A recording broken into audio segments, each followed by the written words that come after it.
Ang ganda ng aking panyo ngayon ah. Matiyarin mo kung lalaki, ngayon mo kung babae. Okay naman tayo. Ito ay friend ko rito. Ito yung isa sa mga subscriber ko na mahilig mambuli sa akin. Sabi, binigyan ko ng t-shirt ng Mangyan Singkit TV, sabi na nanonood. Hindi ko naman nakitang nanonood kahit kaunti. Babawiin ko na yung t-shirt.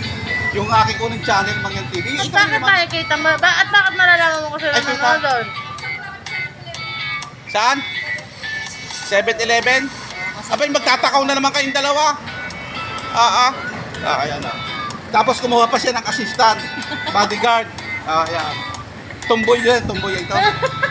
Tumboy yan, ayan. Nagtatago. Hindi kasi naman. Tsaka sexy na siya ngayon, dati.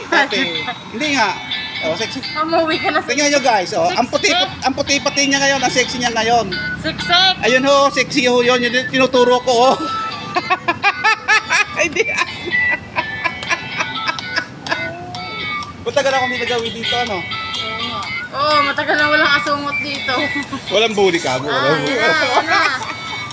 Hindi nga, ang loob pati ngayon dito, wala na yung mga padidilaw ang ipin. Ay, madidilaw ang t-shirt. Mamaya pa. Naku, isa pa yung bully. Huwag mo na papuntahin dito. Oo. Ano nga pa, ano? Taga Malinaw yan, ano? Malinaw nga ba kayo? Mama Maria.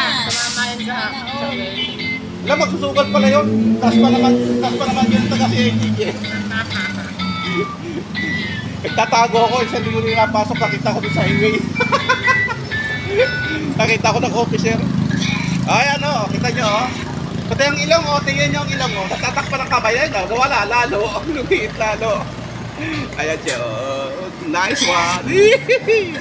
Makikita na asawa niya, sabi nyo, bogel ka na pala ngayon ng YouTube channel. Ay, nako, wala pa pagkagawa.